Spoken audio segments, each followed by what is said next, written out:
Vamos a empezar el tema de hoy, que va a ser la tercera parte de si hay fecha para el retorno de Cristo. Hemos estado viendo dos partes anteriores en las cuales estuvimos mostrando una serie de textos básicos y unas cuantas citas de Elena White que parecían indicar que no podría haber fecha para esto. Pero ya vimos que quedaban algunos márgenes para plantearse cuestiones. Os dije de que hoy vamos a seguir precisamente, pero dando ya un tono distinto a la temática, pero no va a ser así. Doy las gracias a una persona que me dijo: aún hay otros escritos en tal lugar que hablan de lo mismo, y esos más otros que tenía que me habían quedado al margen, los he añadido para mostrar precisamente ahora. Pero antes, como es habitual, empezaremos con una oración.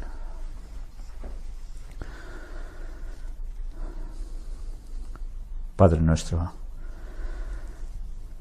estamos pidiéndote otra vez más que sea el Espíritu Santo el que nos guíe a toda la verdad, que todo lo que se muestre sean siempre tus palabras, y que las conclusiones a las que vayamos llegando sean las que tú nos vayas mostrando, y no las nuestras.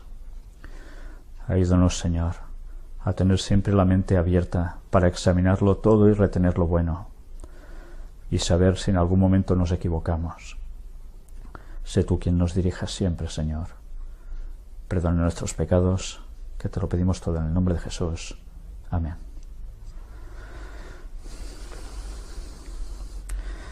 Me gustaría empezar con un texto que no va a aparecer en vuestras pantallas. Está en el libro de los Hechos de los Apóstoles, en el capítulo 1, y que trata en el momento en que Jesús va a ascender a los cielos. Si nos situamos, vamos a empezar por el versículo 6 hasta el versículo 11, donde nos dice: Entonces los que se habían reunido le preguntaron, diciendo: Señor, ¿restaurarás el reino a Israel en este tiempo? Y les dijo: No os toca a vosotros saber los tiempos o las sazones que el Padre puso en su sola potestad. Pero recibiréis poder cuando haya venido sobre vosotros el Espíritu Santo, y me seréis testigos en Jerusalén, en toda Judea, en Samaria y hasta lo último de la tierra. Y habiendo dicho estas cosas, viéndolo ellos, fue alzado, y le recibió una nube que le ocultó de sus ojos. Y estando ellos con los ojos puestos en el cielo, entre tanto que él se iba, he aquí se pusieron junto a ellos dos varones con vestiduras blancas, los cuales también les dijeron: Varones Galileos, ¿por qué estáis mirando al cielo? Este mismo Jesús que ha sido tomado de vosotros al cielo, así vendrá como le habéis visto ir al cielo. Sobre este texto, si no recuerdo mal, ya lo estuvimos comentando en el tercer Elías y sacando unas conclusiones, creo que muy interesantes, pero ahora me voy a ceñir estrictamente a lo que el texto nos transmite más directamente. Los discípulos primero le preguntan: ¿cuándo? ¿Cuándo? Y él dice: no os toca a vosotros. Todo en su momento, en definitiva. Se va, y dicen los ángeles que tal como se va, volverá. Y a partir de aquí, los discípulos cumplen lo que Jesús les dijo: id y predicad, y los envía primero en su lugar, poco a poco progresando hacia las periferias, hacia afuera, hasta todo el mundo. Y mirad qué mensaje llevan. ¿Llevan el mensaje de una fecha para el retorno de Cristo? No. Llevan el mensaje de que Jesús era el Mesías, había muerto por todos nosotros cumpliendo todos los requisitos de las profecías, y ellos habían visto cómo había ascendido al cielo, resucitando. Y además se les promete que volvería. Y ellos, con esa esperanza, ¿qué hacen? Ir y predicar por todas las partes posibles que pudieron. Y ya sabemos que muchos de ellos terminaron realmente mal, pero terminaron mal desde la perspectiva humana, pero van a tener la victoria y la recompensa cuando Jesús vuelva, resucitándolos de los muertos y recibiendo la vida eterna. Y los cristianos a través de las épocas han tenido que llevar el mismo mensaje. No hay fecha, pasan 1000 años, pasan más, prácticamente 2000 años, y sigue habiendo un mensaje importante para cada época. Ya hemos visto cómo los mensajes también iban cambiando a medida que iban transcurriendo los años. Recordemos cómo, por ejemplo, se llega hasta la Reforma, con Lutero y demás personajes que salen en la Reforma protestante en general, y el mensaje va cambiando de tonos, pero sigue teniendo una verdad presente para ese momento. Y ahora estamos en otra fase de la historia y también tenemos una verdad presente. Recordemos que en 1840 hubo una verdad también realmente presente, y era predicar el mensaje ¿de qué? Jesús volvía. Ese era el mensaje que tocaba predicar en ese momento. Bien, ya sabemos que se equivocaron. El mensaje era otro en verdad. Era otro. Pero Dios permitió que se diera ese mensaje para poder discernir quién era de quién en verdad. El mensaje verdadero, ¿cuál era? El que estaba implícito en la profecía que ellos estaban predicando de los 2300 días o años. Sencillamente que Jesús pasaba del lugar santo al lugar santísimo en el cielo y empezaba el juicio investigador. Y ahora, ¿qué verdad presente toca? Evidentemente el mensaje de los 3 ángeles desde entonces, al cual se ha añadido ya el cuarto, y que el cuarto no va a aparecer en un futuro, sino que el cuarto ya ha empezado hace años, Elena White también lo escribe, y que, eso sí, su luz va en aumento, es progresiva, y al final es una explosión de luz. Por tanto, en ese momento también hay una verdad presente para predicar, y esos momentos ya son ahora. Pero hoy vamos ya a ceñirnos a la parte que nos pertoca. Si me cambia la imagen, veremos otra vez más libros de Elena White donde se habla sobre esta temática. Empezamos por el deseado de todas las gentes. Es el capítulo 69 en el Monte de las Olivas, y es la situación en que los discípulos están con Jesús y, ya sabéis, están maravillados con el templo, y Jesús hace unos comentarios al respecto que iremos a leer directamente. Ya sabemos que es el trozo, el episodio que dice: no será dejada aquí piedra sobre piedra que no sea destruida. Y en ese contexto vamos a lo que nos dice aquí.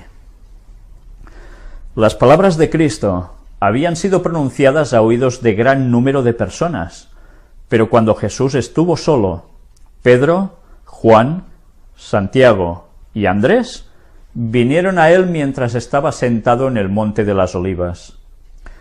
Dinos, le dijeron, ¿cuándo serán estas cosas? ¿Y qué señal habrá de tu venida y del fin del mundo? Un gran interrogante, ¿eh? En su contestación a los discípulos, Jesús no consideró por separado la destrucción de Jerusalén y el gran día de su venida. Mezcló la descripción de estos dos acontecimientos. ¿Por qué? ¿Por qué Jesús hizo esto? No les podía decir, pues ahora pasará esto y después, en mi segunda venida, pasará lo otro. Vamos a ver qué nos responde aquí Elena White. Si hubiese revelado a sus discípulos los acontecimientos futuros como los contemplaba él, no habrían podido soportar la visión. Por misericordia hacia ellos, fusionó la descripción de las dos grandes crisis, dejando a los discípulos estudiar por sí mismos el significado. cuando se refirió a la destrucción de Jerusalén, sus palabras proféticas llegaron más allá de este acontecimiento, hasta la conflagración final de aquel día en que el Señor se levantará de su lugar para castigar al mundo por su iniquidad, cuando la tierra revelará sus sangres y no encubrirá más sus muertos. Este discurso entero no fue dado solamente para los discípulos, sino también para aquellos que iban a vivir en medio de las últimas escenas de la historia de esta tierra. O sea, ¿de quién? Nosotros. Mirad si es interesante. Jesús actúa de un modo muy sabio. Si Jesús les hubiese dicho, mira, ahora pasará esto, el templo será destruido, vosotros seréis perseguidos, pero no todo termina aquí. Muchos de vosotros vais a morir, prácticamente todos. Y seguirá habiendo cristianos que harán caso a vuestras palabras y aceptarán el mensaje gracias a lo que vosotros habéis dicho.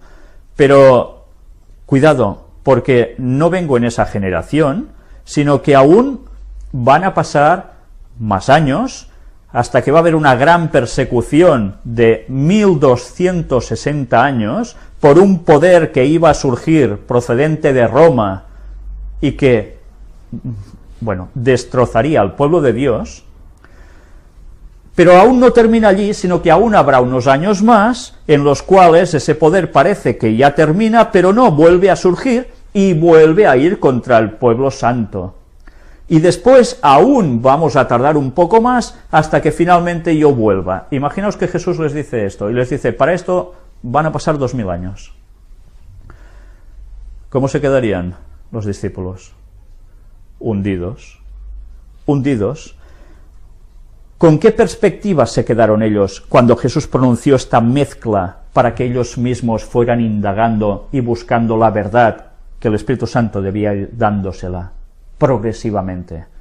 Pues se quedaron con el concepto de que el regreso de Cristo era muy pronto. Y eso les motivó vez tras vez a ellos y al resto de cristianos hasta nuestros días. ¿Sabéis? Hay un escrito de Lutero en el cual él, mirad si era un hombre con visión, ¿eh? Él era consciente que en sus tiempos no iba a volver Jesús, y decía de que quizás aún faltaban 300 años. Pero él, aún y sabiendo eso, que ya se olía que verdaderamente faltaban cosas que no se podían cumplir tan pronto, siguió predicando con todo el anhelo posible. Ahora yo me pregunto, si vosotros supierais que Cristo vuelve de aquí a X años, pero vosotros sabéis que no vais a llegar a eso porque por circunstancias de la vida os vais a morir antes, quizás por edad, ¿seguiríais predicando con la misma fuerza que lo hizo Lutero? ¿O diríais, buah, como yo ya no lo voy a ver, pues ya me columpio, hago la vida que me da la gana y justo antes de estirar la pata, de morirme, entonces reacciono? No. Sería absurdo, ¿verdad? Pero sí que es cierto que mucha gente, la mayor parte de gente, reaccionaría tal como Jesús lo tenía previsto, que se hundirían. Y necesitaban tener siempre presente que Él iba a volver pronto. Y vemos los escritos de los apóstoles en el Nuevo Testamento que hacen referencia a eso, que precisamente tenían la fe de que Él volvería pronto. Pues bien, una vez dicho esto, vamos a avanzar. Os paso página por página, porque sé que hay personas que no tienen estos libros, y estaría encantado de que los que no lo tengáis os lo podáis conseguir, o en una iglesia adventista del séptimo día, o bien descargándolo por internet, que también lo podréis obtener, y fueran leyendo palabra por palabra de los textos que os estoy mostrando, porque son capítulos impresionantes. Pero ahora llegamos a este punto, donde además Jesús ha hablado de orad pues que vuestra huida no sea en invierno ni en sábado. Y voy a empezar justo en este punto, porque son palabras de Cristo. Y a partir de aquí, Elena White sigue escribiendo, el que hizo el sábado no lo abolió clavándolo en su cruz. El sábado no fue anulado por su muerte. 40 años después de su crucifixión, había de ser considerado todavía sagrado. Durante 40 años los discípulos debían orar porque su huida no fuese en sábado, porque el sábado evidentemente no tiene que ser un día para estar huyendo, tiene que ser un día para estar glorificando a Dios en paz y tranquilidad. Pero bien, hay personas que esto lo tuercen totalmente y dicen, no, el sábado, como la ley, toda clavada en la cruz, y si no, al menos el sábado sí está clavado en la cruz. En fin, realmente absurdo cuando vemos lo que realmente Cristo les estaba pidiendo. Pero esto os lo digo porque, una vez más, en todo este capítulo se hace un paralelismo entre lo que sucedió en sus tiempos con lo que va a suceder al fin del tiempo, precisamente. Y el sábado, una vez más, va a volver a tener una significación especial. Pero entramos en este otro punto. De la destrucción de Jerusalén, Cristo pasó rápidamente al acontecimiento mayor, el último eslabón de la cadena de la historia de esta tierra, o sea, dio un salto brutal, de 2000 años. La venida del Hijo de Dios en majestad y gloria. Ese era el acontecimiento mayor. Entre estos dos acontecimientos estaban abiertos a la vista de Cristo largos siglos de tinieblas, siglos que para su iglesia estarían marcados con sangre, lágrimas y agonía. Los discípulos no podían entonces soportar la visión de estas escenas, y Jesús las pasó con una breve mención. Habrá entonces gran aflicción, dijo, cual no fue desde el principio del mundo hasta ahora, ni será. Y si aquellos días no fuesen acortados, ninguna carne sería salva, mas por causa de los escogidos, aquellos días serán acortados. ¿Sabéis? Cuando leemos esto, y me detengo justo en esta frase, os voy a decir algo, muchas personas me han escrito y me han comentado, y fuera de aquí, en otros lugares, que, a ver, si Jesús no acorta el tiempo, aquí no queda nadie. Por tanto, si hay una fecha definida, más o menos, del retorno de Cristo, no podemos hacer caso, porque Él mismo dice, ¿el qué? Que aquellos días serán acortados. Por tanto, es igual si se piensa uno que puede ser ese año o el otro, o el que sea. No, porque se van a acortar. Entonces no se puede saber. ¿Es esta la explicación correcta? Vamos a ver. Durante más de 1000 años, iba a imperar contra los seguidores de Cristo una persecución como el mundo nunca la había conocido antes. Millones y millones de sus fieles testigos iban a ser muertos. Si Dios no hubiese extendido la mano para preservar a su pueblo, todos habrían perecido. Mas por causa de los escogidos, dijo, aquellos días serán acortados. Elena White está hablando en presente o en pasado. Está hablando en pasado. Si Dios no hubiese extendido la mano para preservar a su pueblo, entonces ¿a qué hacía referencia? No hacía referencia a Cristo al tiempo final, sino que hacía referencia a la profecía de los 1260 días años, en esa persecución papal, en todo ese periodo. Y recordemos que antes de 1798, que es cuando terminaba la profecía, años antes ya ha terminado la persecución, y así está registrado en la historia. Dios había dicho, lo recorto. Pero la profecía igualmente se cumplió en 1798. El hecho final de esa profecía no era sólo la persecución al pueblo de Dios, sino lo que le acontecería a la bestia justo en 1798. Y se cumplió. Vaya que se cumplió, cuando el general Berthier, ¿qué hizo? Cogió al Papa y lo aprisionó. La herida mortal había sido recibida. Por tanto, la persecución había terminado antes, sí, pero justo la fecha determinada por la profecía se cumplió en su momento, tal cual estaba marcado en el crono de Dios y en las profecías escritas, inspiradas por él, por supuesto. Por tanto, No podemos utilizar estas palabras de Jesús para decir, no, es que los días serán acortados. Si en vez de venir Jesús unos dirán a los 6.000 años de historia de la humanidad, otros dirán a no sé qué edad, a qué época, no podemos utilizar eso para decir que se va a acortar, porque estamos aplicando mal totalmente estas palabras. Creo que ahora esto ha quedado claro y ya nadie más podrá escribirme y llamarme y encontrarme por la calle o donde sea diciéndome, esto no puede ser, ¿por qué es esto? Y lo ves, estás equivocado. No podemos utilizar cosas que no tocan. Dicho esto, vamos a seguir avanzando y voy adelantando. Desde luego, una vez más, vemos las palabras de Jesús, porque como el relámpago que sale del oriente se muestra hasta el occidente, así será también la venida del Hijo del Hombre. Y recordemos que todo esto lo hemos estado mostrando y mostrando en puertas dimensionales, ¿verdad? Con muchísimos detalles, y si Dios quiere, aún habrá más.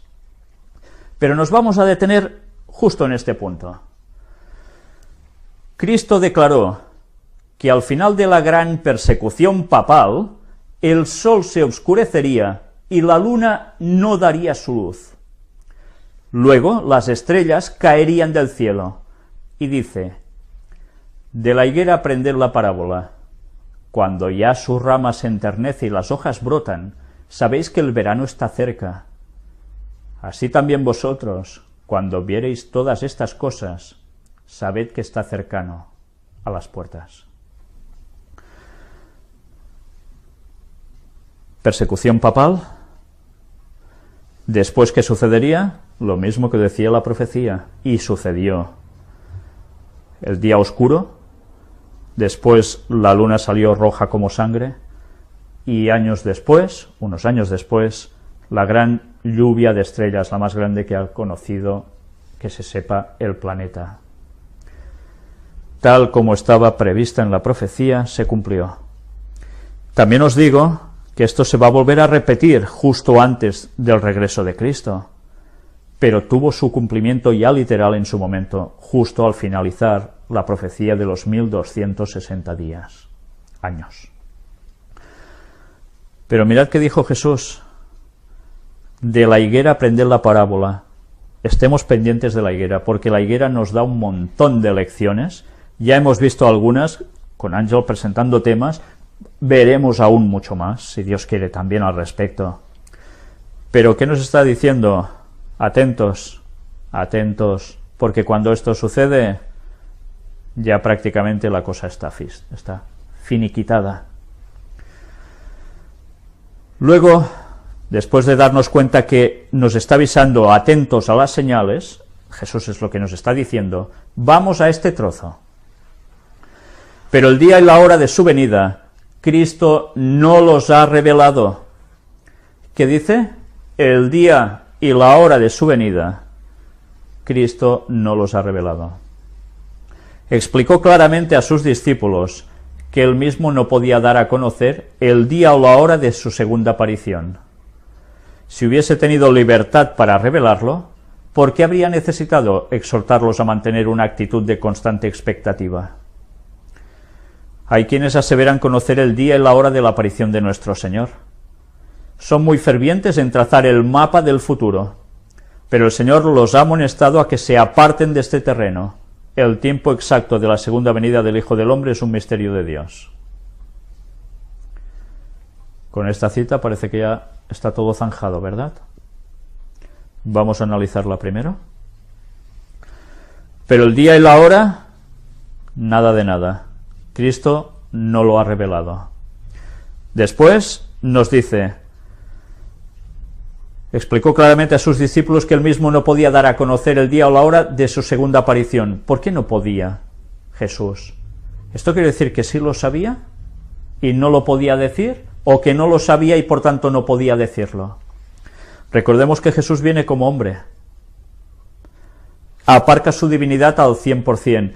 Y si el Espíritu Santo no le revela las cosas, él no puede, y además le insta a que las diga, él no las va a decir. Por tanto, aquí queda la cuestión. Él no lo revela. ¿Por qué? Porque habría necesitado exhortarlos a mantener una actitud de constante expectativa. Entonces, claro, es lo que él buscaba, que estuvieran expectantes todo el rato, porque si sabían, como antes hemos visto, día y hora de la venida de Jesús, lo más seguro es que se desmoronaban. Habían estado 3 años y medio con Jesús, habían estado en la presencia del ser que más amor desprendía de este mundo y que ha pasado por aquí, y que nadie más va a desprender tanto amor.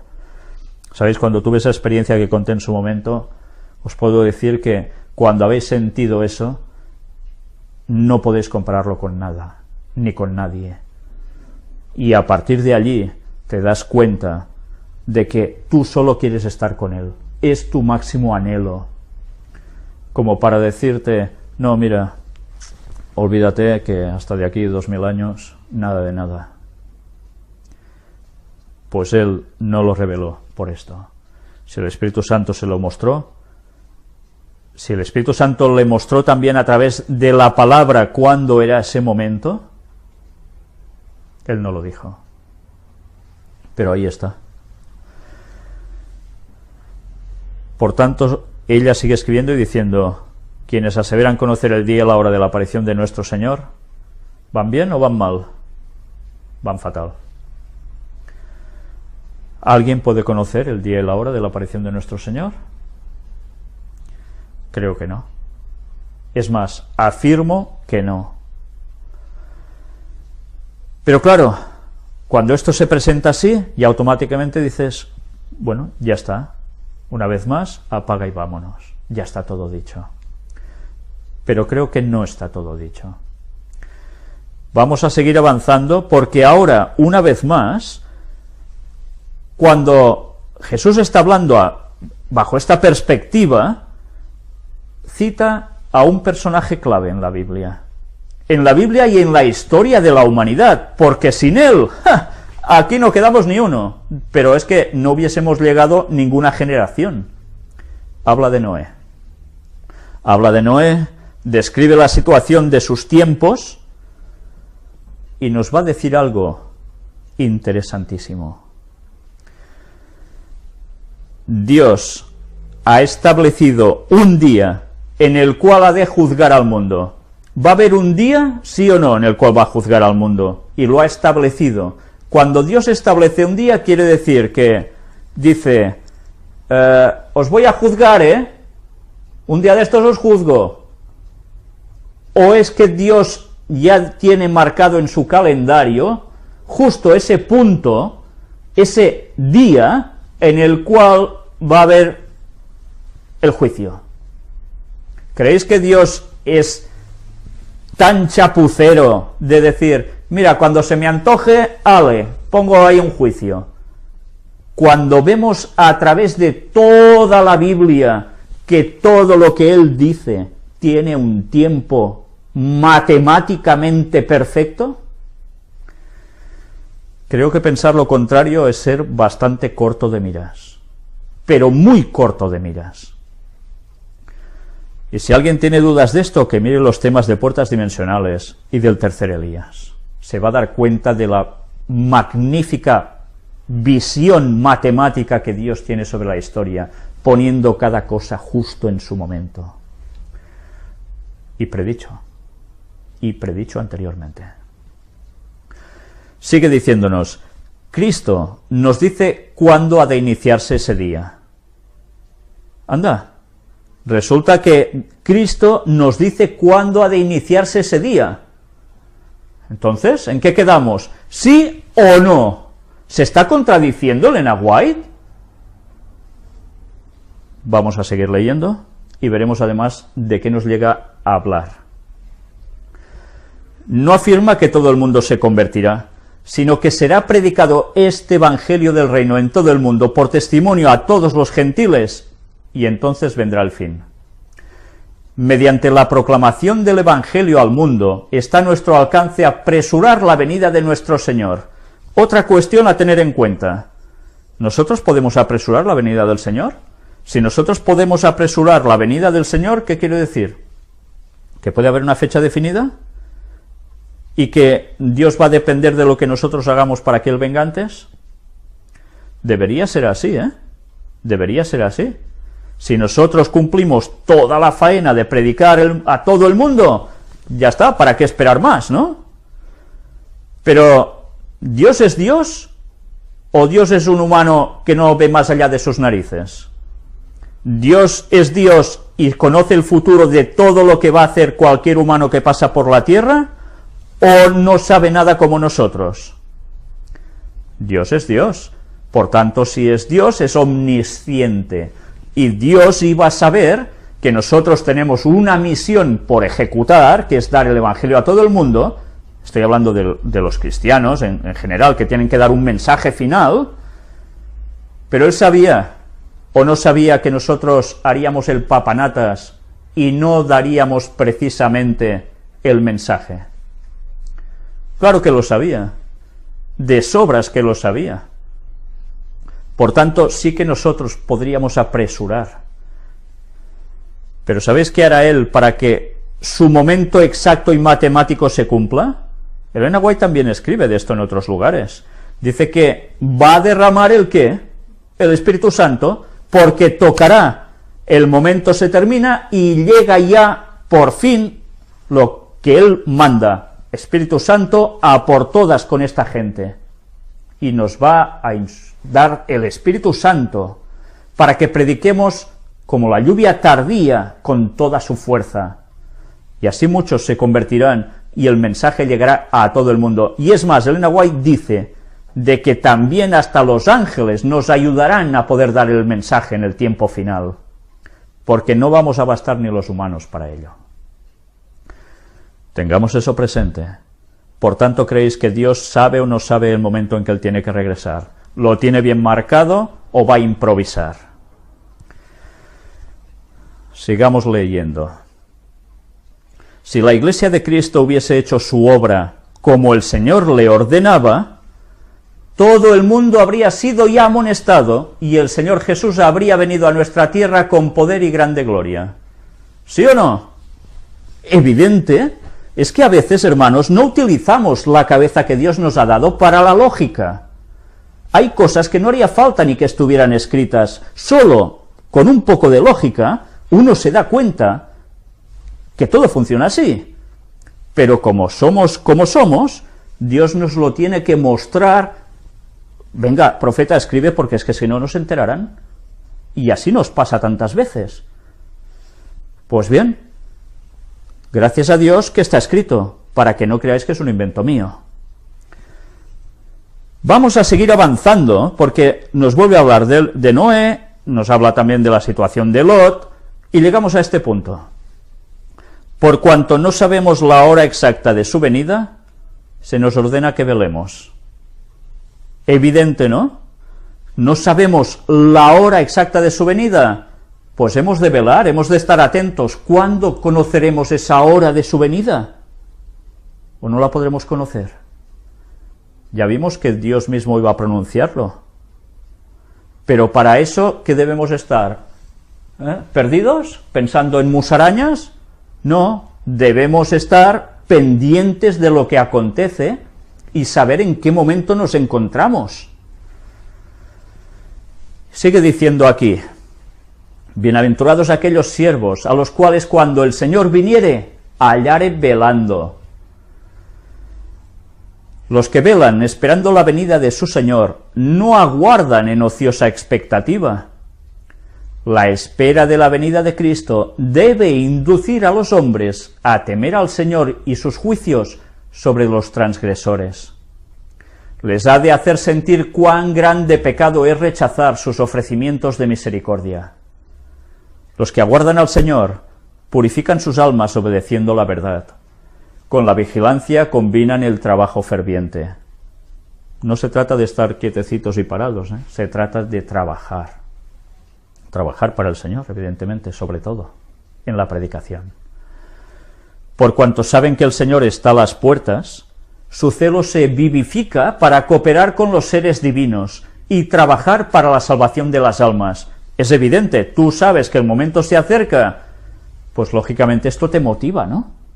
Tú vas ya a predicar. Luego nos sigue diciendo: estos son los siervos fieles y prudentes, que dan a la familia del Señor a tiempo su ración. Esto es un buen mensaje, ¿eh? Se nos insta a nosotros a que debemos hacer algo, dar la ración a su tiempo, para que la gente conozca. Y quizás no estamos hablando solo de la gente de fuera del adventismo, sino también de dentro, ¿eh? Como Enoc, Noé, Abraham y Moisés declararon cada uno la verdad para su tiempo, así también los siervos de Cristo dan ahora la amonestación especial para su generación. ¿Os dais cuenta? Hay siempre una verdad presente. La hubo en la época de Enoc, en la de Noé, en la de Abraham, en la de Moisés, y así sucesivamente. Nosotros también tenemos una amonestación especial para dar a este mundo. Evidentemente es el mensaje de los 3 ángeles y del cuarto que se añade a Apocalipsis 18. Evidentemente esa es la base. ¿Habrá algo más aún? Pero Cristo presenta otra clase. Y si aquel siervo malo dijera en su corazón: mi señor se tarda en venir y comenzaré a herir a sus consiervos y aún a comer y a beber con los borrachos, vendrá el señor de aquel siervo en el día que no espera. Claro, mi señor se tarda en venir, pues hago cualquier cosa y si conviene hasta le doy a alguien, ¿eh? Y luego sorpresa. El mal siervo dice en su corazón: mi señor se tarda en venir. No dice que Cristo no vendrá. No se burla de la idea de su segunda venida, pero en su corazón y por sus acciones y palabras declara que la venida de su Señor tarda. Destierra del ánimo ajeno la convicción de que el Señor va a venir prestamente. Mirad, no se conforman solo en pensar esto para ellos, como su gran excusa, sino que además dice que destierra del ánimo ajeno esa convicción. Está minando a los demás. Pues vaya. Su influencia induce a los hombres a una demora presuntuosa y negligente. Los confirma en su mundanalidad y estupor. Claro, pues nada, seguid así, ¿eh? Ya vais bien, ¿para qué? Si va a tardar y qué más da. Las pasiones terrenales y los pensamientos corruptos se posesionan de su mente. El mal siervo come y bebe con los borrachos, y se une con el mundo en la búsqueda de placeres. Hiere a sus consiervos acusando y condenando a los que son fieles a su maestro. Se asocia con el mundo, encima eso, es que hiere a sus consiervos acusando y condenando a los que son fieles a su maestro. ¿De quién está hablando? ¿De quién creéis que habla aquí? De los propios creyentes, de los propios adventistas, que sí, Jesús ya vendrá, pero vayamos haciendo planes a largo plazo, a 20 años, 15, bueno, 15 sería poco ya, los plazos que van dando cada vez son más extensos, y así sucesivamente, y además muchos miembros diciendo lo mismo: bueno, pues ya vendrá Cristo, pero ¿por qué insistes tanto tú de que Cristo viene? Estás cayendo en fanatismos. Y entonces lo que hacen es acusar y condenar a los que son fieles a su maestro. Esta situación es la que se da actualmente en la mayor parte de iglesias adventistas del mundo, por lo que recibo de tantas personas que me escriben de tantísimos países. Todos llegan a esta conclusión. Bueno, pues algo deben ver, ¿no? Siendo semejantes, participan juntos en la transgresión con los del mundo. Es una asimilación temible. Juntamente con el mundo queda entrampado. Se nos advierte: vendrá el señor de aquel siervo a la hora que no sabe y le cortará por medio y pondrá su parte con los hipócritas. Y si no velares, vendré a ti como ladrón y no sabrás en qué hora vendré a ti. ¿Os dais cuenta de estas palabras de Jesús? Y si no velares, vendré a ti como ladrón y no sabrás en qué hora vendré a ti. Entonces, ¿qué quiere decir? Que si velas, ¿sabrás a qué hora vendrá el Señor? ¿Os dais cuenta lo que está diciendo Jesús? Recordemos que va a llegar un momento en que se va a oír la propia voz de Dios anunciando día y hora, literalmente día y hora. ¿Y qué oirán unos y qué oirán otros? Los que van a ser salvos, los que velan, sabrán el día y la hora. Pero los otros solo oirán borrobum, borrobum y muertos de miedo, un gran trueno que circunda toda la tierra. Cada vez que Dios habla sucede eso. Pero vaya mensaje, ¿eh? El advenimiento de Cristo sorprenderá a los falsos maestros. Están diciendo paz y seguridad. Como los sacerdotes y doctores antes de la caída de Jerusalén, esperan que la Iglesia disfrute de prosperidad terrenal y gloria. Interpretan las señales de los tiempos como indicios de esto. Pero, ¿qué dice la palabra inspirada? Vendrá sobre ellos destrucción de repente. El día de Dios vendrá como ladrón sobre todos los que moran en la faz de la tierra, que hacen de este mundo su hogar. Viene para ellos como ladrón furtivo. Pues nada, ya veis cuando están diciendo paz y seguridad. ¿Cuántas veces estamos viendo esta frase en las conferencias de noticias de actualidad en relación con la profecía bíblica? ¿Cuántas veces? El mundo, lleno de orgías, de placeres impíos, está dormido en la seguridad carnal. Los hombres están postergando la venida del Señor. Se burlan de las amonestaciones. Orgullosamente se jactan diciendo: todas las cosas permanecen así como desde el principio. ¿Será el día de mañana como este o mucho más excelente? Bueno, una sorna total. Nos hundiremos aún más en el amor a los deleites. Pero Cristo dice: he aquí, yo vengo como ladrón. En el mismo tiempo en que el mundo pregunta con desprecio: ¿dónde está la promesa de su advenimiento?, se están cumpliendo las señales. Interesante, ¿eh? Mientras la gente se ríe, se mofa, diciendo: ¿dónde está? ¿Aún no ha venido vuestro Señor? Se están cumpliendo las señales y no se dan ni cuenta. Mientras claman paz y seguridad, se acerca la destrucción repentina.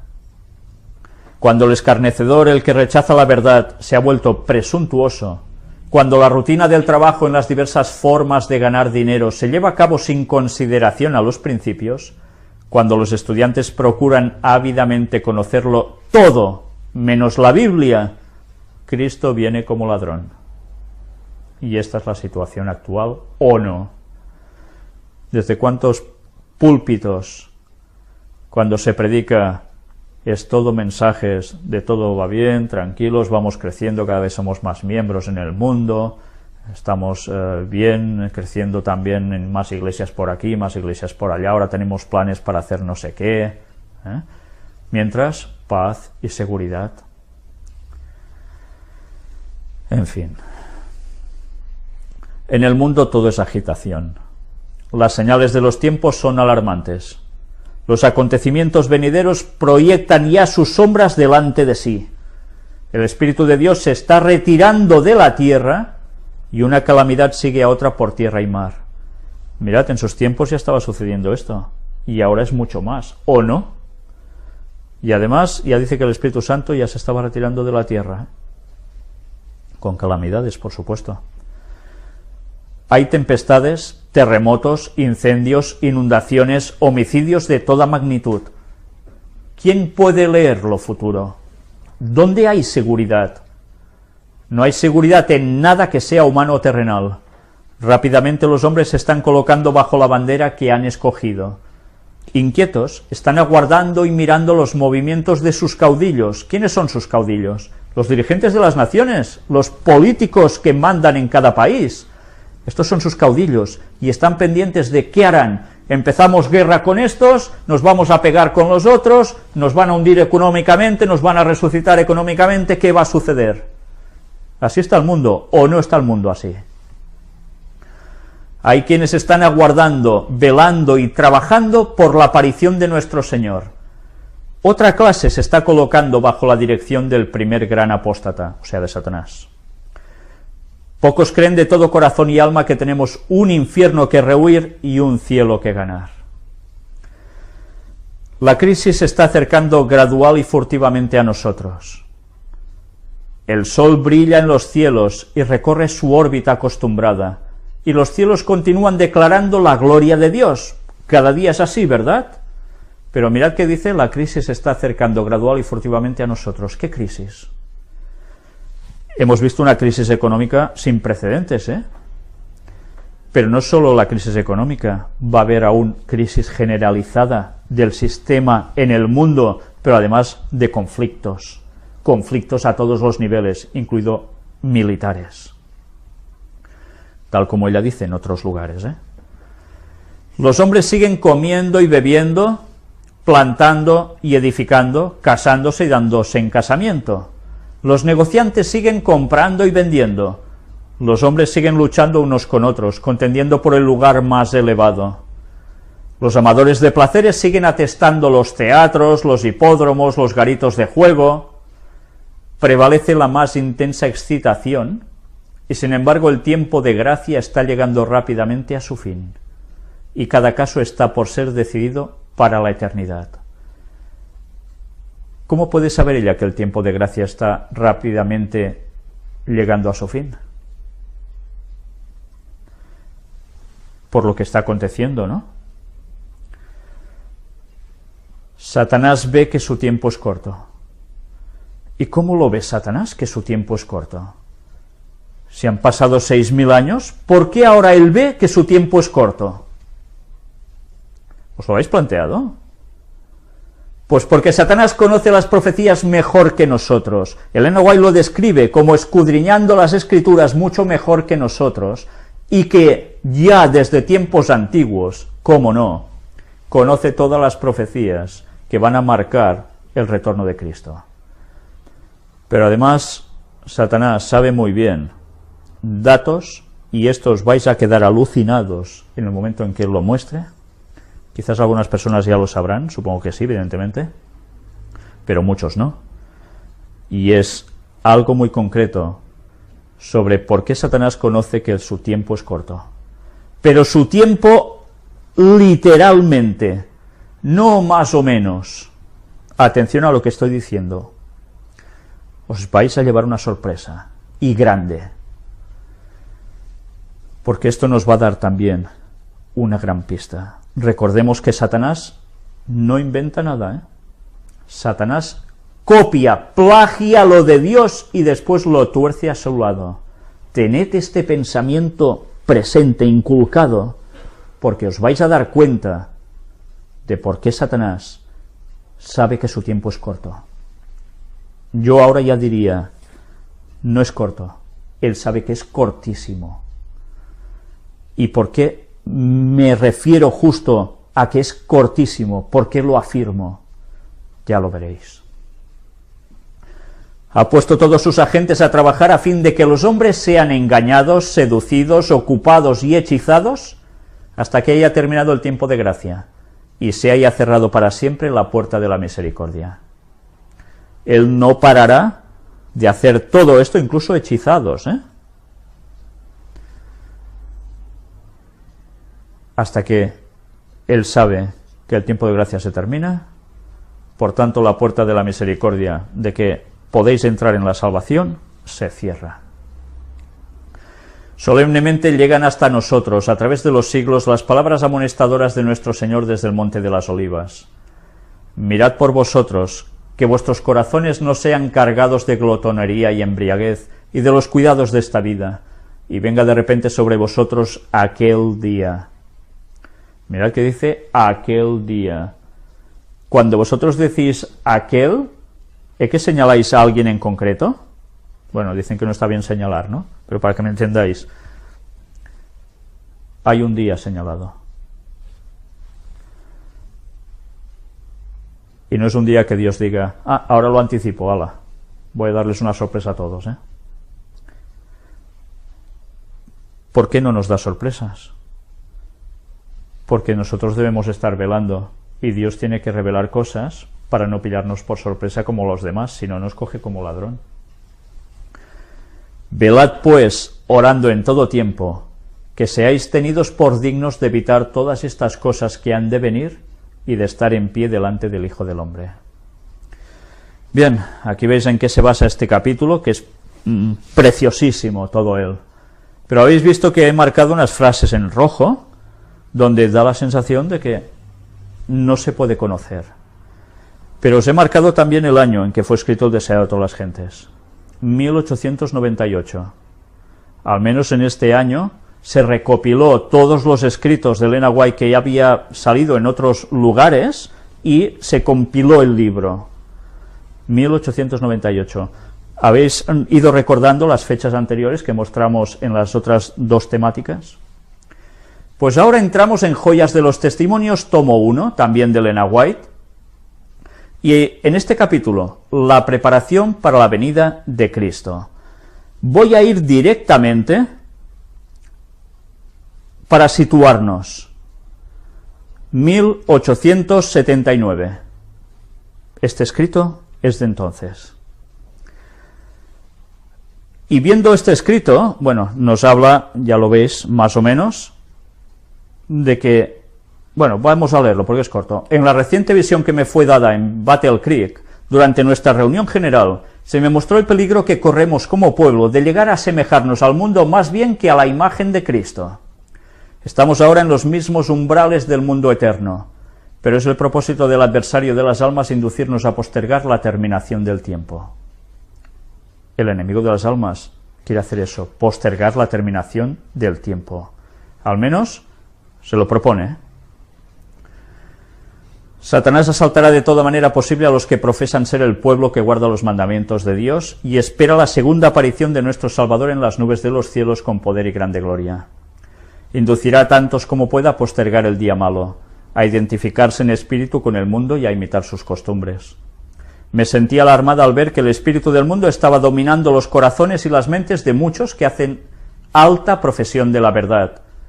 Albergan el egoísmo y la complacencia propia, pero no cultivan la verdadera piedad ni la estricta integridad. El ángel de Dios me señaló a los que profesan la verdad, y con voz solemne repitió estas palabras: mirad por vosotros, que vuestros corazones no sean cargados de glotonería y embriaguez y de los cuidados de esta vida, y venga de repente sobre vosotros aquel día. Porque como un lazo vendrá sobre todos los que habitan sobre la faz de toda la tierra. Velad pues, orando en todo tiempo, que seáis tenidos por dignos de evitar todas estas cosas que han de venir y de estar en pie delante del Hijo del Hombre. Y cita Lucas 21 del 34 al 36. Y ella termina diciendo aquí: al considerar el poco tiempo que nos queda, debiéramos velar y orar como pueblo, y en ningún caso dejarnos distraer de la solemne obra de preparación para el gran acontecimiento que nos espera. Porque el tiempo se alarga aparentemente. Muchos se han vuelto descuidados e indiferentes acerca de sus palabras y acciones. Se alarga aparentemente, pero no se alarga en verdad. ¿Por qué escribe ella que el tiempo se alarga aparentemente? Pues porque es una perspectiva humana que ya nos gustaría que Jesús ya hubiese regresado, ¿verdad? Y parece que esto se demora y van pasando años y Jesús no viene. Pero ¿por qué dice que solo lo aparenta que se alarga?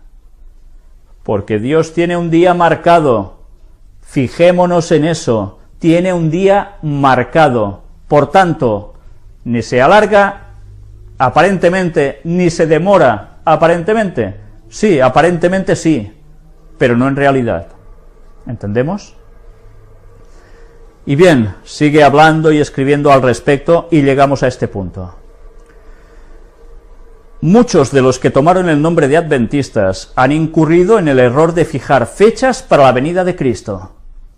Lo han hecho repetidas veces, pero el resultado ha sido cada vez el fracaso. ¿Habéis recordado el año en que escribió estas palabras que aquí aparecen? Se nos declara que el tiempo definido de la venida de nuestro Señor está fuera del alcance de los mortales. Aún los ángeles que ministran a los que han de ser herederos de la salvación no conocen ni el día ni la hora. Pero del día y la hora nadie sabe, ni aun los ángeles de los cielos, sino mi Padre solo. Mateo 24:36. Por haber pasado repetidas veces la fecha fijada por algunos, el mundo se encuentra en un estado de incredulidad más decidida que antes con respecto al próximo advenimiento de Cristo. Claro, han habido tanta gente poniendo fechas, que cuando pasa la fecha, después ya nadie se cree nada. ¡Que viene el lobo! ¡Que viene el lobo! Y así va apareciendo otro. ¡Que viene el lobo! ¡Que viene el lobo! Y el lobo, que nada, que no viene. Y al final, alguien grita, ¡que viene el lobo! Y es verdad, el lobo viene. Y ya nadie se lo espera. ¿Entendéis cómo funciona Satanás? Primero, envía gente con más o menos buena intención, fijando fechas, pam, pam, pam, pero nunca se cumple. Pero tarde o temprano va a aparecer la voz, tal como Jesús pronuncia en una de sus parábolas, que dice, «He aquí el esposo, salid a recibirle». Y para algunos va a ser demasiado tarde, porque ya tampoco se lo querrán creer. Satanás habrá hecho muy bien su trabajo. Pero bien, vamos a seguir leyendo qué nos dice aquí. El mundo considera con disgusto el fracaso de los que fijaron fechas, y porque hubo hombres que se dejaron seducir de este modo, muchos se apartan de la verdad presentada por la palabra de Dios, según la cual el fin de todas las cosas está cercano. Como resultado de poner fechas y no cumplirse. Bien, una vez visto esto, también podemos decir, otra vez más, apaga y vámonos, ya está claro. Elena White escribió esto en un año que hemos visto, ¿verdad? ¿A qué hacía referencia ella cuando hablaba de esto? No, es sencillo, ya está, Jesús no puede saberse cuándo vuelve y ya está. ¿Es solo esto? Miramos viendo aún más cosas. Los que tan presuntuosamente predican una fecha definida, satisfacen al hacerlo al adversario de las almas, porque promueven la incredulidad más bien que el cristianismo. Mediante textos de las Escrituras erróneamente interpretados, presentan una cadena de argumentos que aparentemente sostienen su teoría. Pero sus fracasos demuestran que son falsos profetas, que no interpretan correctamente el lenguaje de la inspiración. La palabra de Dios es verdad y certidumbre, pero los hombres han pervertido su significado. Esos errores han desprestigiado la verdad de Dios para estos últimos días. Los ministros de todas las denominaciones ridiculizan a los adventistas. Sin embargo, los siervos de Dios no deben callar. Las señales predichas en la profecía se están cumpliendo rápidamente en derredor nuestro. Esto debe inducir a todo aquel que sigue verdaderamente a Cristo a actuar con celo. Por tanto, Elena White está hablando de un momento de la historia muy concreto, en el que había adventistas que habían seguido poniendo fechas ¿a qué? A la venida de Cristo. Pero relacionadas en base a qué profecía, o era en base del capricho. No, estaba relacionado en base a una profecía, la de los 2300 días. Ya vimos precisamente ayer bastante de esto. ¿Es un invento mío? No, no es un invento mío. Hubo adventistas que decían de que aquí ha habido un error. Más allá de 1844, esa profecía aún tiene que seguir y se va a cumplir más adelante. E iban buscando argumentos, datos, textos que parecían indicar que realmente esa profecía no se había cumplido en 1844. Los 2300 días aún estaban en el futuro y ponían fechas. Tengamos esto presente, porque no me estoy inventando nada, y aún no os lo estáis creyendo quizás algunos. Pero bien, vamos a seguir avanzando. Ya os digo que estas temáticas irán dando sorpresas, Los que creen que deben predicar una fecha definida a fin de hacer impresión sobre la gente, no actúan de acuerdo con el debido punto de vista. Hablar de una fecha definida a fin de hacer impresión sobre la gente. ¿Qué vimos que nos decía ella misma ayer en Escritos? Que lo importante no es la fecha, sino que lo importante es el mensaje, y que sin fecha el mensaje se sustenta exactamente igual. Y así debe ser, ¿eh? ¿De qué sirve que alguien... Imaginaos que ahora sabemos que Jesús viene, yo qué sé, el año que viene, ¿vale? Para decir algo. Y vamos diciendo, el año que viene es el fin del mundo, el año que viene Jesús vuelve, el año que viene es el fin del mundo. Y ya está, con un mensaje vacío, en vez de decir, preparaos, llevemos una vida adecuada, porque Jesús quizá viene el año que viene, sí, pero tú igual te mueres mañana, ¿y qué? ¿De qué te sirve esperar hasta ese día si no te has puesto en sintonía ya con Dios y has advertido a la gente para que también pongan su carácter en sintonía con el Señor? Pues bien, aquí hace una referencia y precisamente nos cita algo de Primeros Escritos del año 1871 y hace referencia ¿a qué? Ahora lo vemos. Desde 1844, que es cuando fue el gran chasco, la fijación de una fecha no ha sido una prueba, y no volverá a serlo. El Señor me ha mostrado que el mensaje del tercer ángel debe progresar y proclamarse a los dispersos hijos del Señor, pero que no ha de depender de una fecha. Vi que algunos eran presa de un entusiasmo falso, producido por la predicación referente a fechas. Pero el mensaje del tercer ángel es más fuerte de lo que puede serlo el anuncio de tales fechas. Vi que este mensaje puede subsistir sobre su propio fundamento, y no necesita fechas para fortalecerse, que avanzará con gran poder, hará su obra y será abreviado en justicia. Pues Elena White estaba haciendo referencia a desde 1844. ¿Por qué desde entonces seguían poniendo fechas? Porque esa gente seguía diciendo que los 2300 días no se cumplieron en 1844, que esa profecía estaba mal ubicada en el tiempo y que terminaría más tarde. O entendemos eso, o mal vamos para partir de cualquier otra conclusión definitiva. A partir de aquí, vamos a seguir viendo cosas interesantes. Los sentimientos de los oyentes se pueden conmover y despertarse sus temores, pero no obran basados en buenos principios. Se crea excitación y cuando pasa la fecha, como ha sucedido repetidas veces, y escribió esto ya veis en qué años, los que se conmovieron por la proximidad de la misma recaen en la frialdad, las tinieblas y el pecado, y es casi imposible despertar su conciencia sin recurrir a alguna gran excitación. Ya solo dependen de excitaciones.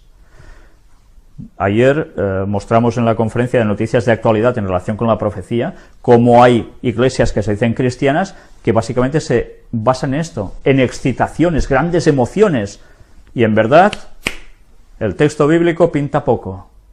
Conocimiento no hace falta, solo emoción, sentimiento.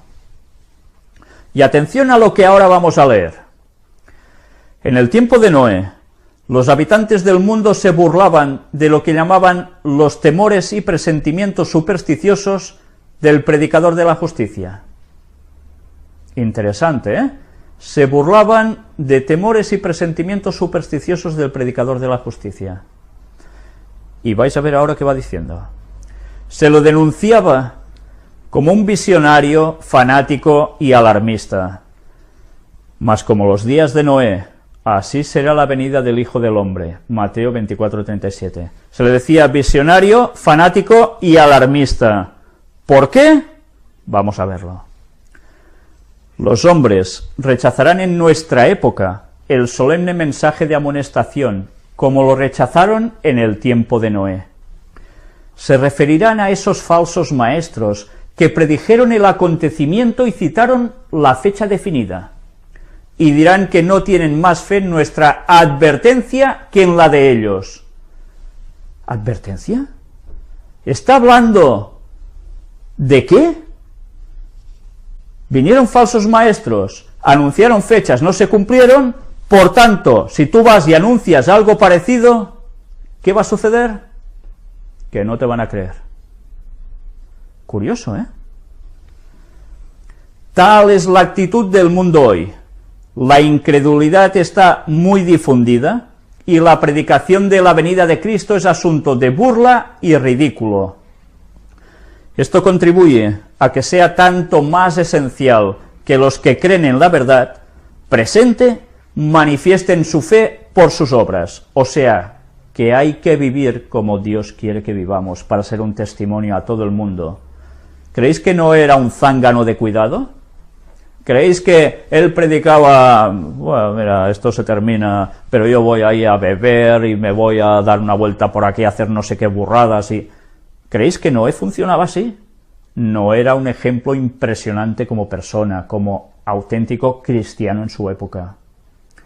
Y no fue el único, recordemos Matusalén, recordemos Enoc. Pero aún vamos a ver más de lo que nos pone aquí. Esto contribuye a que sea tanto más esencial que los que creen en la verdad presente manifiesten su fe por sus obras, deben ser santificados por la verdad, que profesan creer porque son en verdad sabor de vida para vida o de muerte para muerte. ¿Cuántas veces nos sucede esto? Nosotros podemos ser sabor de vida para las personas que lo están pasando mal, porque les podemos dar un mensaje de esperanza y además los podemos ayudar, literalmente. Pero mirad ahora qué dice. Atención a esto. Noé predicó a sus contemporáneos que Dios les daría 120 años en los cuales podrían arrepentirse de sus pecados y hallar refugio en el arca. Toma. ¿Cuántas personas creen que Noé solo llevaba un mensaje de amonestación, de que te tienes que convertir y ya está? ¿Cuántas personas han llegado a pensar esto? Pues estábamos equivocados los que hayamos pensado así.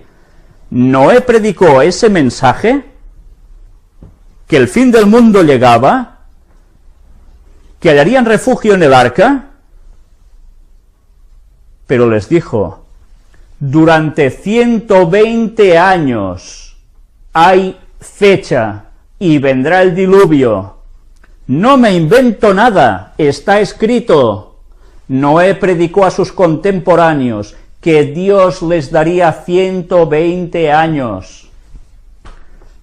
¿Sí o no? Pues claro, Noé predicó a sus contemporáneos un mensaje definido de fecha, de tiempo límite, hasta el fin del mundo conocido en su época.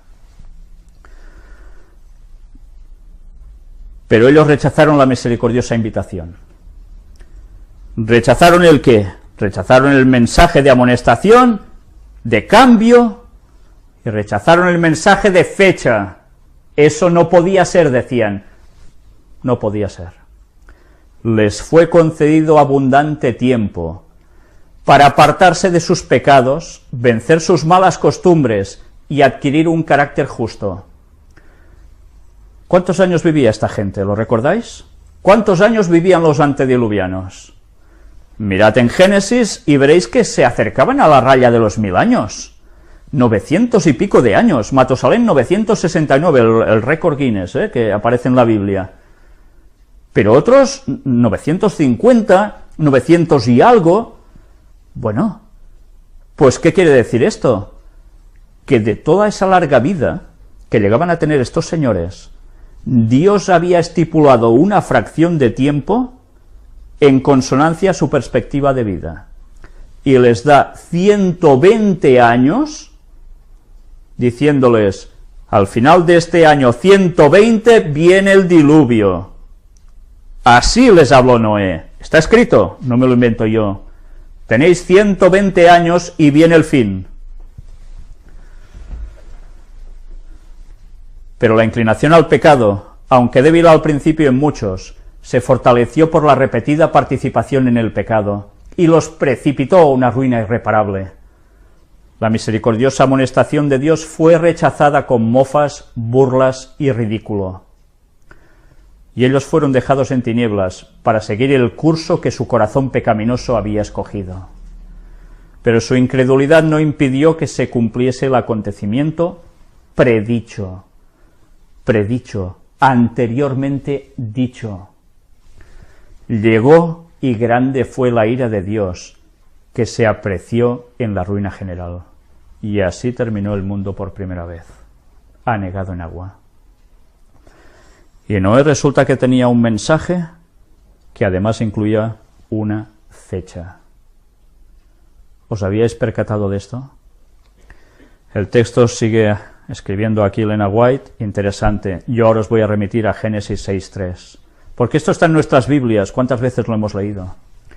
Y dijo Jehová, no contenderá mi espíritu con el hombre para siempre, porque ciertamente él es carne, mas serán sus días 120 años. Jehová no está hablando solo aquí, está hablando con Noé, se lo dice.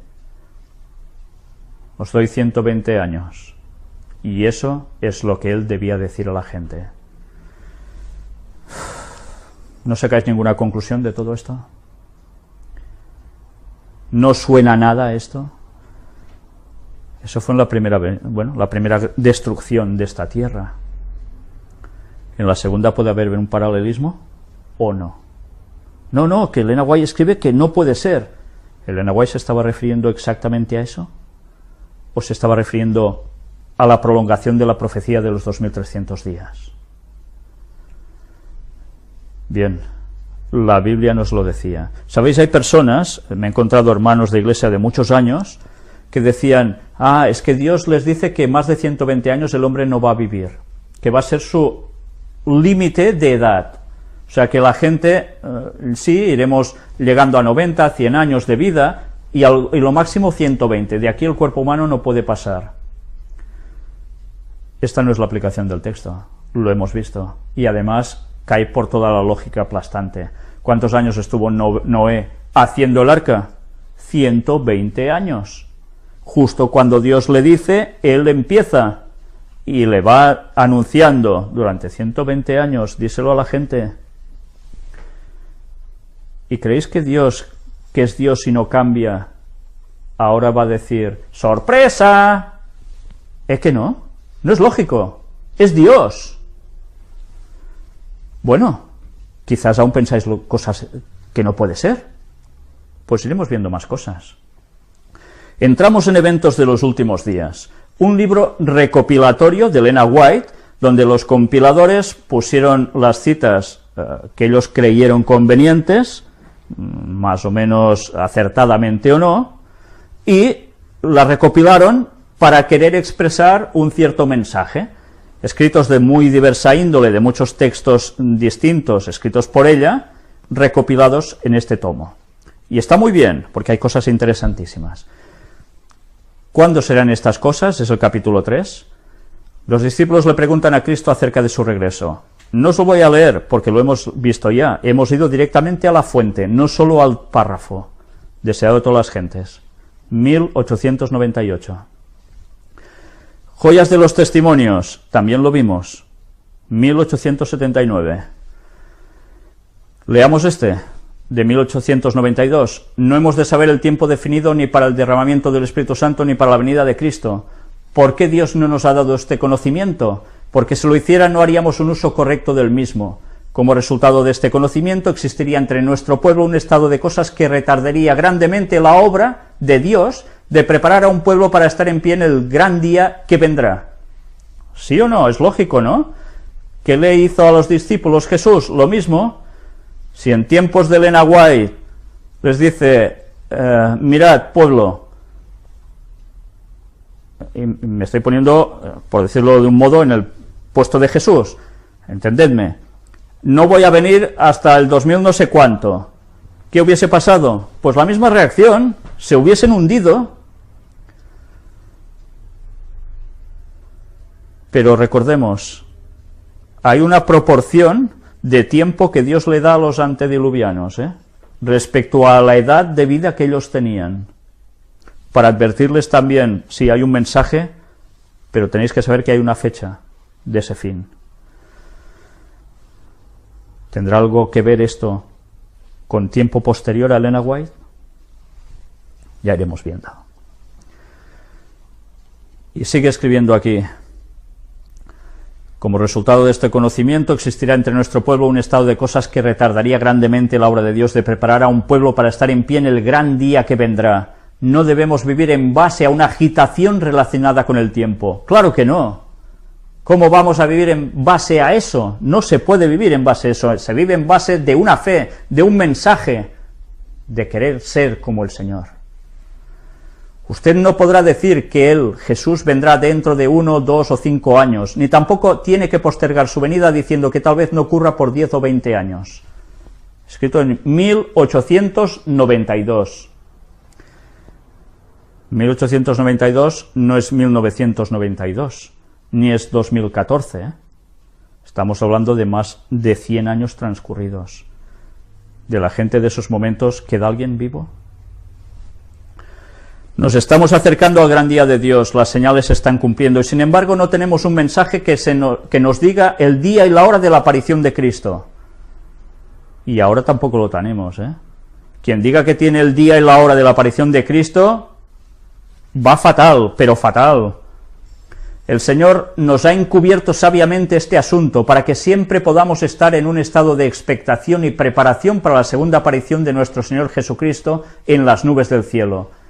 Carta 28 de 1897. Otra cita del desato a las gentes, ya la hemos visto. Abajo, otra cita de 1895. No pertenecemos a ese grupo que define el tiempo exacto que transcurrirá antes de la segunda venida de Jesús con poder y gran gloria. Algunos han fijado una fecha, y cuando ésta ha pasado, su espíritu presuntuoso no ha aceptado la reprensión, sino que han fijado otra y otra fecha, pero muchos fracasos sucesivos los han acuñado como falsos profetas. Esa gente son los que aún decían, los 2300 días no se han cumplido, aún falta, es futuro, y empezaban a poner más fechas, y así sucesivamente. Dios no le da a ningún hombre un mensaje de que pasarán 5, 10 o 20 años antes de que concluya la historia de esta tierra. Él no quiere darle a ningún ser viviente una excusa para demorar la preparación para su venida. Él espera que nadie diga, como lo hizo el siervo infiel, mi Señor tarda en venir, porque esto conduce a un descuido temerario de las oportunidades y privilegios para prepararnos para ese gran día. 1900. Esta es la fecha máxima que encontraréis cuando se habla de fijar fechas. Tope, 1900.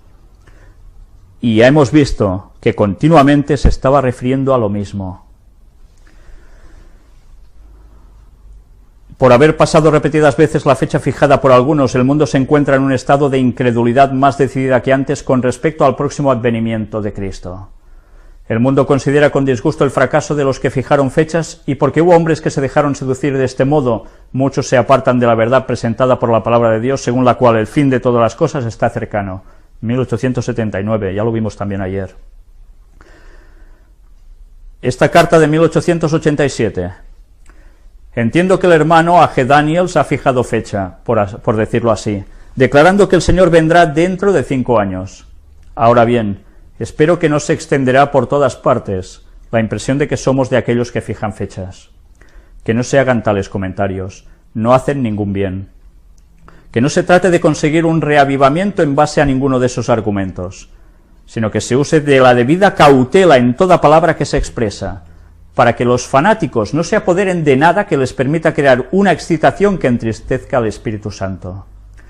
No queremos agitar las pasiones de la gente para desatar una conmoción en la que se excitan los sentimientos y los principios pierden el control.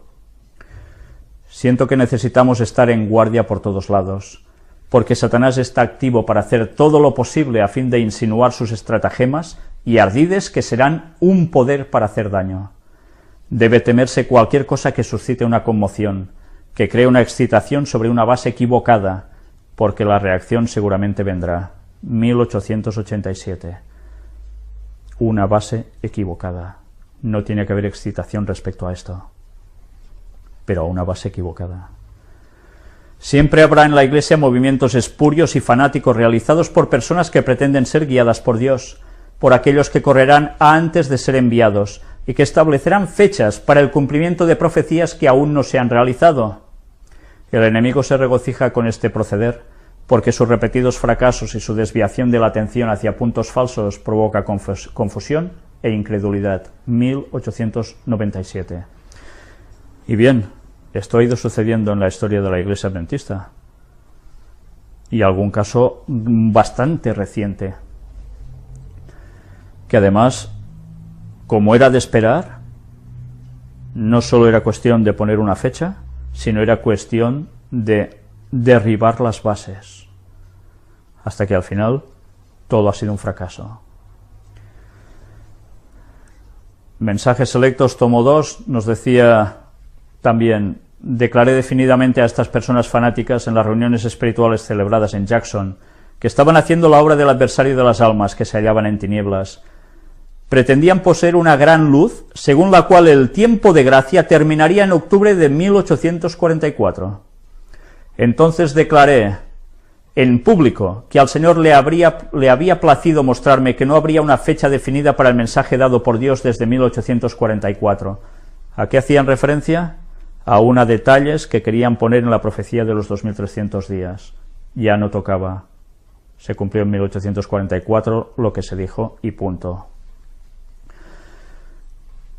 Nuestra posición ha sido de esperar y velar, sin que se proclame un tiempo o fecha que tenga lugar entre el fin de los periodos proféticos en 1844 y el momento de la venida de nuestro Señor. Ya no podía haber nada más. Esa profecía se cumplió en 1844, no iba a postergarse con más cosas por en medio. La gente no tendrá otro mensaje acerca de un tiempo definido. Después de este lapso, que ahora abarca desde 1842 a 1844, no puede haber ningún cómputo definido de tiempo profético. El cálculo más prolongado llega hasta el otoño de 1844. Y sabéis, muchos adventistas cogen esta cita para decir: por tanto, no hay más profecía de tiempo, se acaba en 1844, no se puede saber nada más allá de esto. No se está refiriendo a esto, señores, se está refiriendo a que se cumplió todo en 1844, la profecía de los 2300 días, y que no se iba a prolongar en el tiempo, porque ya estaba hecha, estaba cumplida. No me estoy inventando nada, son escritos. Pero ahora, ¿qué viene? Una explicación esencial a las citas que hemos visto de Mensajes Selectos, tomo 1, capítulo 23, Mensajes Selectos, tomo 2, capítulo 12, Testimonios para los Ministros, capítulo 1, El Deseado de todas las Gentes, capítulo 69, Joyas de los Testimonios, tomo 1, páginas de la 506 a la 509, y Eventos de los Últimos Días, capítulo 3. Una explicación más clara aún de lo que os he dicho ahora. Si queréis saber, sigamos.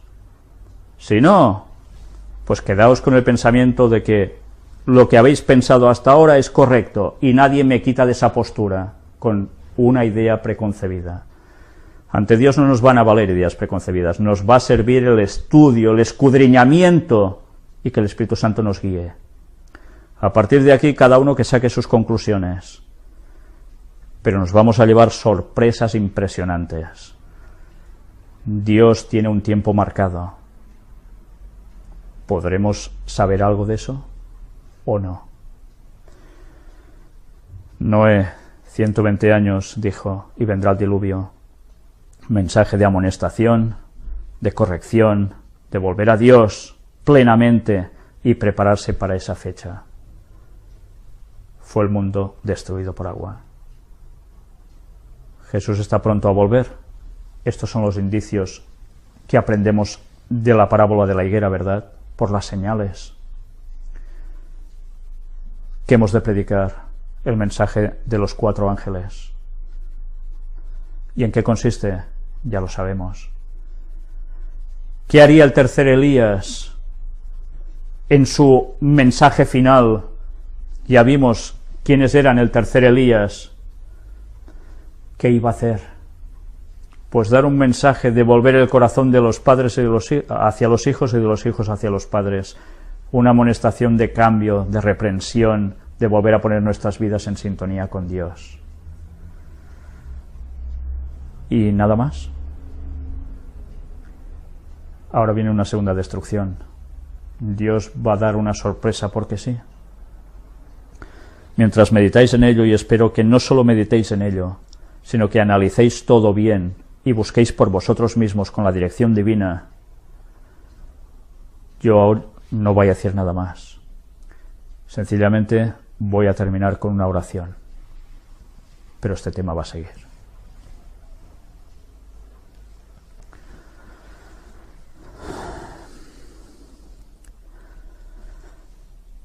Padre, te queremos pedir que tú nos ilumines, Señor.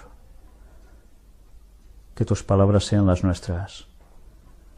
Y que tu Biblia, tu palabra, sea la nuestra plenamente, Señor. Ayúdanos a buscarte siempre de todo corazón, a buscar el conocimiento que tú solo puedes dar, y no el que Satanás quiere infiltrarnos tantas veces en nuestras mentes. Por eso te queremos pedir que tú nos guíes, que sea el Espíritu Santo, el Consolador, el que está con nosotros, el que nos vaya guiando a toda la verdad. Por eso te pedimos que no lo rechacemos nunca, Señor, porque si no iremos cayendo de error en error. Gracias. Gracias porque tú vas dando luz progresivamente cuando toca, cuando tu pueblo la puede asimilar y la puede dar. Señor, sabemos que el tiempo es breve, todo apunta a ello, y quien diga lo contrario es un necio total. Es evidente. Te queremos pedir que no caigamos en ese error de acomodarnos. Tú marcas siempre una pauta, tú marcas unos tiempos, y te queremos pedir que nos ayudes a no ser cortos de miras, a no ser necios, Señor. Tú juzgarás a cada persona, tú sabes qué calificativo le toca a cada uno. Nosotros queremos que el calificativo esté escrito en esa piedra blanca que nos vas a dar con nuestro nuevo nombre. Ayúdanos, Señor, a estar pronto contigo. Perdona nuestros pecados, y gracias por el sacrificio de Cristo, por su sangre derramada por nosotros con su agua, para darnos la salvación y la entrada en tu morada, en tu reino, a través de tu llaga, Señor. Ayúdanos a guardar siempre el sábado fielmente, y más en estos tiempos difíciles que se están acercando ya, y a resistir la marca de la bestia. En el nombre de Jesús te lo pedimos todo. Ayúdanos a prepararnos, Señor. Amén.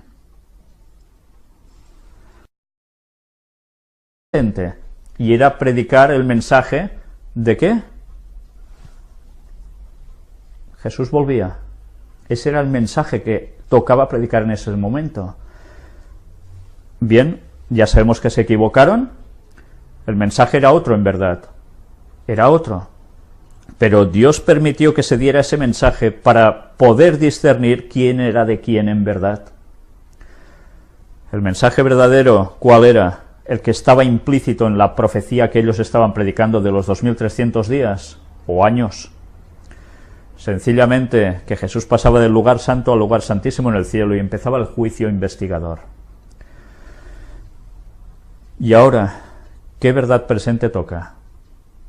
Evidentemente el mensaje de los 3 ángeles desde entonces, al cual se ha añadido ya el cuarto, y que el cuarto no va a aparecer en un futuro, sino que el cuarto ya ha empezado hace años, Elena White también lo escribe, y que, eso sí, su luz va en aumento, es progresiva, y al final es una explosión de luz. Por tanto, en ese momento también hay una verdad presente para predicar, y esos momentos ya son ahora. Pero hoy vamos ya a ceñirnos a la parte que nos pertoca. Si me cambia la imagen, veremos otra vez más libros de Elena White, donde se habla sobre esta temática. Empezamos por el deseado de todas las gentes. Es el capítulo 69 en el Monte de las Olivas, y es la situación en que los discípulos están con Jesús y, ya sabéis, están maravillados con el templo, y Jesús hace unos comentarios al respecto que iremos a leer directamente. Ya sabemos que es el trozo, el episodio que dice, no será dejada aquí piedra sobre piedra que no sea destruida. Y en ese contexto vamos a lo que nos dice aquí. Las palabras de Cristo habían sido pronunciadas a oídos de gran número de personas, pero cuando Jesús estuvo solo, Pedro, Juan, Santiago y Andrés vinieron a él mientras estaba sentado en el monte de las Olivas. Dinos, le dijeron, ¿cuándo serán estas cosas? ¿Y qué señal habrá de tu venida y del fin del mundo? Un gran interrogante, ¿eh? En su contestación a los discípulos, Jesús no consideró por separado la destrucción de Jerusalén y el gran día de su venida. Mezcló la descripción de estos dos acontecimientos. ¿Por qué? ¿Por qué Jesús hizo esto? No les podía decir, pues ahora pasará esto y después, en mi segunda venida, pasará lo otro. Vamos a ver qué nos responde aquí Elena White. Si hubiese revelado a sus discípulos los acontecimientos futuros como los contemplaba él, no habrían podido soportar la visión. Por misericordia hacia ellos, fusionó la descripción de las dos grandes crisis, dejando a los discípulos estudiar por sí mismos el significado. Cuando se refirió a la destrucción de Jerusalén, sus palabras proféticas llegaron más allá de este acontecimiento, hasta la conflagración final de aquel día en que el Señor se levantará de su lugar para castigar al mundo por su iniquidad, cuando la tierra revelará sus sangres y no encubrirá más sus muertos. Este discurso entero no fue dado solamente para los discípulos, sino también para aquellos que iban a vivir en medio de las últimas escenas de la historia de esta tierra. O sea, ¿de quién? Nosotros. Mirad si es interesante. Jesús actúa de un modo muy sabio. Si Jesús les hubiese dicho, mira, ahora pasará esto, el templo será destruido, vosotros seréis perseguidos, pero no todo termina aquí. Muchos de vosotros vais a morir, prácticamente todos. Y seguirá habiendo cristianos que harán caso a vuestras palabras y aceptarán el mensaje gracias a lo que vosotros habéis dicho. Pero, cuidado, porque no vengo en esa generación, sino que aún van a pasar más años, hasta que va a haber una gran persecución de 1260 años, por un poder que iba a surgir procedente de Roma, y que, bueno, destrozaría al pueblo de Dios.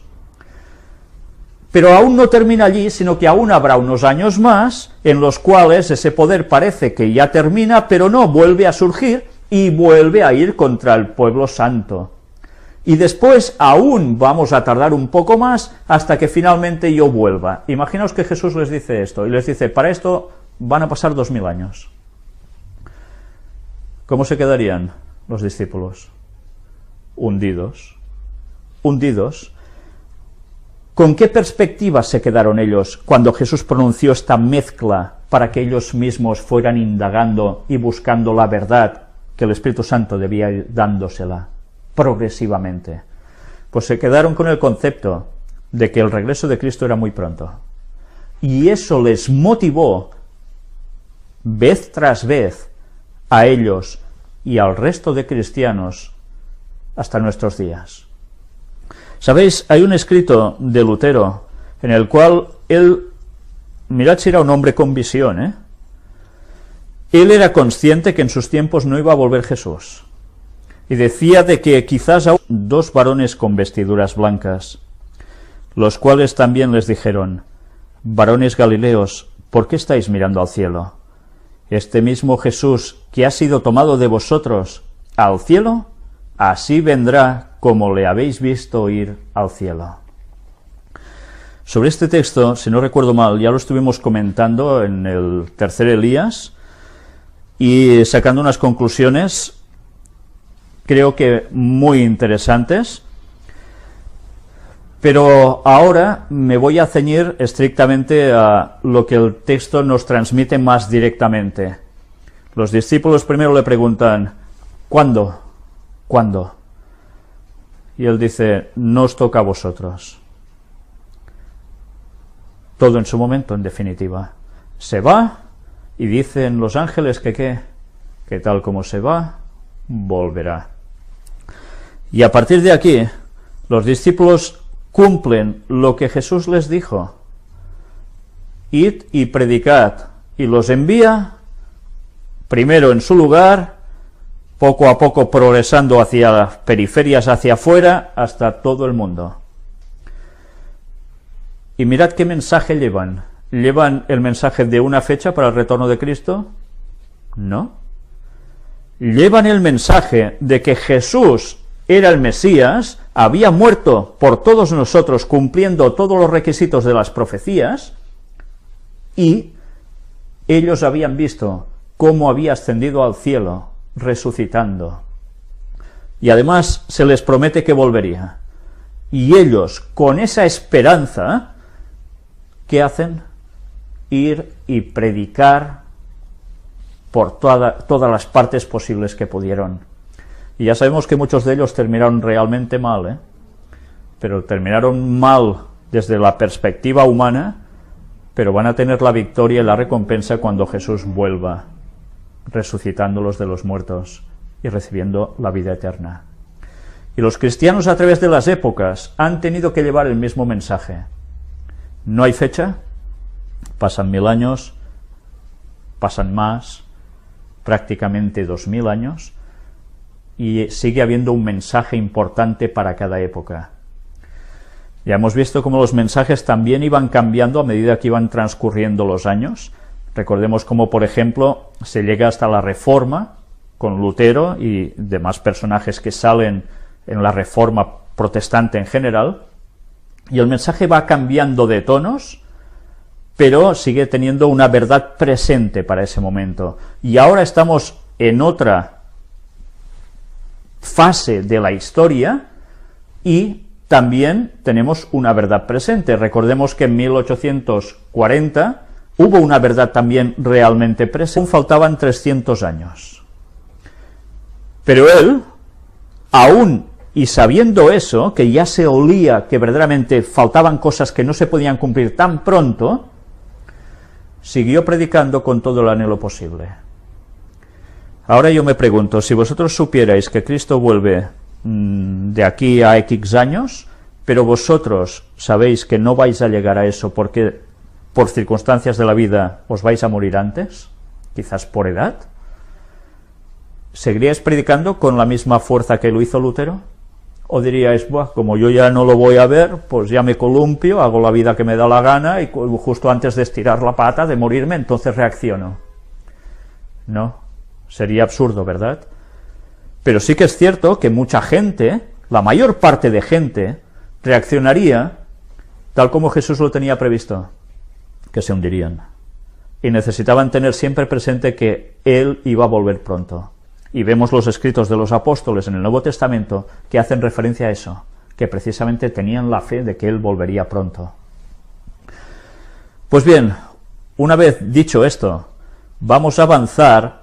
Os paso página por página, porque sé que hay personas que no tienen estos libros, y estaría encantado de que los que no lo tengáis os lo podáis conseguir, o en una iglesia adventista del séptimo día, o bien descargándolo por internet, que también lo podréis obtener, y fueran leyendo palabra por palabra de los textos que os estoy mostrando, porque son capítulos impresionantes.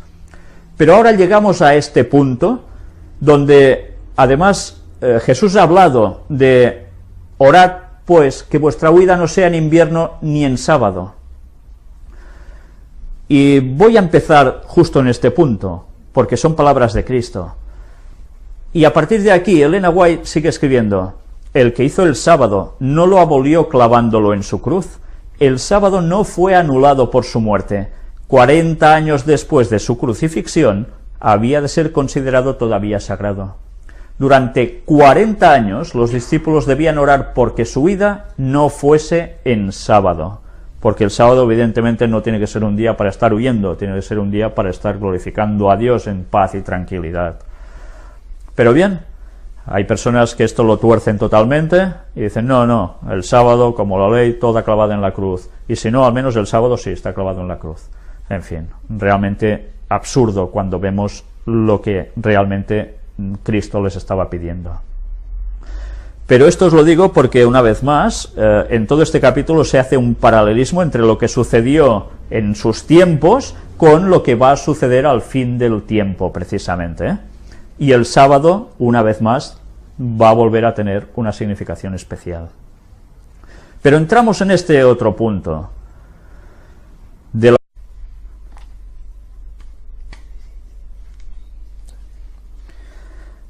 Vamos a empezar el tema de hoy, que va a ser la tercera parte de si hay fecha para el retorno de Cristo.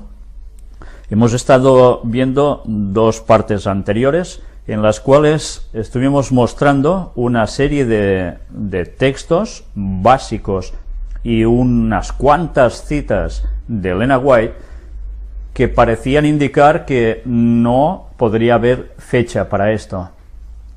Pero ya vimos que quedaban algunos márgenes para plantearse cuestiones. Os dije de que hoy vamos a seguir precisamente, pero dando ya un tono distinto a la temática, pero no va a ser así. Doy las gracias a una persona que me dijo: aún hay otros escritos en tal lugar que hablan de lo mismo, y esos más otros que tenía que me habían quedado al margen, los he añadido para mostrar precisamente ahora. Pero antes, como es habitual, empezaremos con una oración.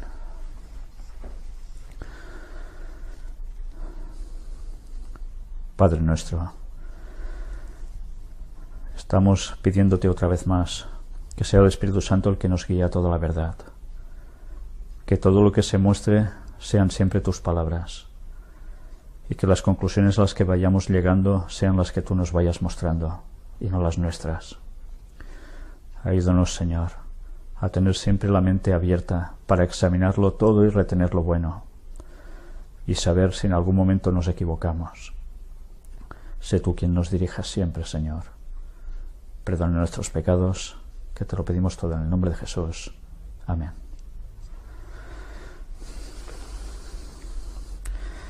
Me gustaría empezar con un texto que no va a aparecer en vuestras pantallas. Está en el libro de los Hechos de los Apóstoles, en el capítulo 1, y que trata en el momento en que Jesús va a ascender a los cielos.